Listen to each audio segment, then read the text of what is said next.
Olá, pessoal. Oi, eu sou o Rodrigo, esse aqui é o Libre, ele não falou quem ele era, mas a gente tá dizendo. Eu tô um pouco perdido. Acontece. Eu tô um pouco perdido. Eu levei muita bordoada do... Cara, Do o boxeador. boxeador. Bom pra caralho esse livro. Gente... Bom pra cacete. A gente vai... Bom, calma aí. Primeiro que diz aqui, né? A história real Real. de Herzko Haft. Então vamos lá. Pra começo de conversa, acho que a gente vai falar meio spoilers aqui no meio, porque não tem como, né? Tudo bem que não é exatamente um spoiler saber que a Segunda Guerra Mundial mataram nazistas. Mataram judeus. Mataram nazistas também, mas enfim. Cara, não Não é mas, exatamente Se um- for o lance do spoiler, se você tá na dúvida, é uma biografia muito bem feita. Esse cara aqui, ele fez a biografia do Johnny Cash, E a do Elvis. a do Elvis e a do Castro, Isso. e que saíram aqui no Brasil, fora outras biografias. O cara tem uma experiência bem boa, ele tem uma arte que eu acho muito boa, esse livro aqui ele tinha sido publicado como livro antes, e é uma adaptação do livro para um quadrinho. Um quadrinho, deixa eu mostrar a arte. Agora, eu acho soberbo, se você tá na dúvida, compre, como ele diz ali, é uma história de verdade, assim, os passos desse personagem, o Herzko, e acho que a partir de agora a gente já pode começar com os spoilers geral, né, cara? Assim, Se você quiser comprar, compre, você não vai se arrepender. Edição bonita, essa 8 em verso. Fez... show de bola. Não, Mas qual é que é a da história, professor Liber? é pancada. Não, é o seguinte, o Herzko, ele vivia na Polônia, a Polônia foi ocupada pelos alemães, o Herzko, a família dele era judia, e, cara, ele se fudeu. Ele se fudeu. Ele se fudeu de verde e amarelo. Daí, tipo, ele primeiro começou, eles vão mostrando como é a ocupação alemã, as restrições que eles vão colocando os judeus, aí, daí, de repente, Pogrom, eles tal. começam a fazer, né, Os guetos. os guetos, depois a transferir para os campos. E ele vai para um campo de concentração. Só que o Herzko, ele é muito casca grossa. Casca grossa, assim, ele é forte, cara. Ele é bom de briga. Ele é forte, bom de briga e ele não tem medo, né? E ele... Não tem medo, porque ele o irmão bem- dele tinha, né? Porque eles faziam um esquema de troca de materiais, né? Ele era tipo um correspondente de materiais de primeira necessidade para os judeus que não podiam ter, né?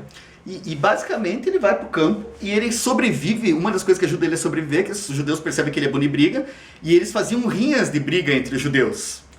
E o Herzko entra e ele sobrevive a todas De boxe, as lutas, aí tem um oficial lá que começa a adotar ele, aí depois eles vão fazer uma transferência, porque a guerra começa a virar, né, contra Aham. e daí eles vão fazer uma transferência de prisioneiros e o Herzko foge. Consegue escapar, né? Daí tem toda a história dele, como ele reencontra o irmão que sobreviveu, eles ficam um tempo lá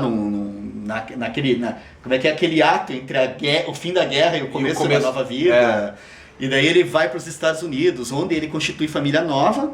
E o que eu esqueci de falar é que nesse meio tempo todo, que é Ele era fundamental, apaixonado por uma guria, por uma vizinha garota dele, que ele né? casou, né? Ele casou durante Ele casou a guerra, meio rápido, né? Tipo, eu gostei de você, vamos porque casar porque rápido. os alemães já tinham invadido. É. Ele conhece a guria depois que os alemães E ela, invadem. e ela era judia também, né? E daí ele se apavora, ele não sabe se ela tá viva ou morta. E ele passa quantos anos? 60? Cara, uns 20 anos. Uns 20 anos, porque se você for abrir ali é 66, se eu não me engano. Que ele é uns se 22 anos que ele tá dirigindo o carro com o filho Tá. pra Então, encontrar porra, a imagine guria. o... 22 anos, que ele demora pra achar a guria. Porque ele não sabia se estava vivo, e depois que ele descobriu que estava vivo, não sabia onde é que estava. Daí conseguiu rastrear ela 20... E isso daí a gente tá falando... Numa época que não tinha internet, nem o Que Google, a nem gente- o Facebook. É sempre bom lembrar que... O Facebook não nasceu conosco. Estamos no século XX. Não no século XXI. Estamos falando da história do Cara, século XX. e é muito top isso aqui. Porque, sabe, a parte mais triste, assim, além, claro, a parte mais triste é ele com a mulher. Mas a segunda parte mais triste é na hora que você percebe assim, Cara. tinha uma luta de boxe. Quem ganhava, ganhou. Quem perdia era morto. Então assim, ele matava os outros judeus. Sem querer, porque era ou matar ou morrer, mas... sobrevivência, né? Mas não, Putz, cara. e o personagem, ele é muito... A narrativa, o livro foi escrito porque ele contou depois a história pro filho. Isso. Mas ele só foi contar a história pro filho quando ele já estava adulto e tal. Lógico que não ia contar essa história. E durante toda a infância e adolescência, o filho achava que ele era um canalha. Porque É, tipo, que o cara ele era um era muito babaca. bruto e tal. E ele era, né? Muito bruto ele era, né? Ele era A super questão bruto, por quê? mas... E depois tem a tentativa, daí ele vai lutar com o Rock Marciano, daí eles fazem... Putz, cara, essa a parte é muito história, legal. cara, a história é tesão. E Você viu? Você leu li. no final? Isso que é o mais bacana. Porque a gente vai falando, parece que o cara é um caso extraordinário, e daí tem um monte de biografias de outros caras são lutadores. iguais. que tem uma trajetória parecida aqui. Os caras começaram a lutar e sobreviver nos campos de concentração porque participavam dessas rinhas. E o mais interessante com o Rock Marciano lá nos Estados Unidos é que no gibi, na história dele, ele fala que o Rock Marciano forjou por causa da máfia. Pô, legal. Então tem uma máfia e tal, e é por isso que ele teve que perder. Só que lá no final, daí o biógrafo fala assim, pode até ser por causa da máfia, mas lembre-se que o Rock Marciano lutou com todo mundo e foi o maior boxeador dos Estados Unidos. Segundo maior, né? O maior Muhammad Ali, mas segundo maior boxeador dos Estados Unidos. Então, será mesmo que foi por causa da máfia ou será que quando ele contou pro seu filho, ele já falou, perdi por causa da máfia, senão não teria ganhado. Então é bem bacana, você tem uma reflexão bem interessante. E, cara, é muito bem desenhado, né? É muito expressivo o desenho do cara. E além de ser expressivo, além de ser bem desenhado, tem uma narrativa que é de fuder. Cara, o trabalho dele com pincel eu acho lindo. Lindo. Tinha que mostrar ali, tudo bem que eu já mostrei, mas enfim. Não, os modos como ele vai escrevendo o interior dos campos de concentração. O que eu acho legal com a linguagem de quadrinhos nesse estilo assim, das pinceladas, depois a gente vai falar de outro, né, ainda hoje. Mas, no outro programa vocês vão ver. Pois porque eles vão ver só uma semana depois. Esse lance de pincelado, talvez uma semana antes. Eu acho muito legal os espaços em branco na página, o modo como você vai... E ele cobre os espaços de tempo também de uma maneira muito bacana. Você sente que passaram tantos anos. Cara, é genial. O trabalho do Kleister é fantástico. Gente, eu achei... Vale muito a pena. Do caramba. E esse adendo dos outros esportistas eu acho divertido porque são realidades que a gente não tem conhecimento, cara. Isso daqui o cara meio que faz uma pesquisa e traz pra gente todo um universo que a gente não... Eu particularmente, eu não sabia dessa questão dos lutadores, assim. Nem eu. Nos campos e nem que os caras sobreviviam matando o outro, né? Que era, na verdade... Matar o mulher.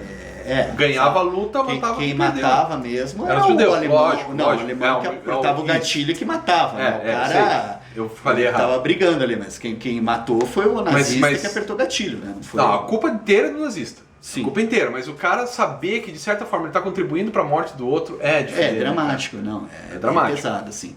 Dramático, como eu diria o... Não, mas não, eu falo isso assim, até eu tenho medo de parecer... Porque, cara, é bem pesado, assim. É pesado. É super pesado esse troço, assim. Cara. É tipo Maus. Exatamente, a mesma coisa, a mesma história. Eu acho que o Maus consegue ser mais pesado do que esse ainda. Em termos porque o Art Spiegelman consegue transferir mais. Que são como propostas. Aí, se você for analisar como propostas de quadrinhos, daí são coisas diferentes, né? O Art Spiegelman tinha também a questão do drama dele com o pai. Isso as relações dele, ele questiona o fato dele estar explorando isso comercialmente. Então é mais denso, né? Se o resultado dele não é uma coisa que ele devia ser, que a história é bem sucedida, se ele não devia sentir vergonha pelo de ganhar uma grana por estar né? explorando o pai que tem umas questões ali no Maus que são diferentes. Aqui eu acho que é legal que é a vida do carinha. E a vida do carinha é um filme, né, cara? São diversos cenários, diversos momentos.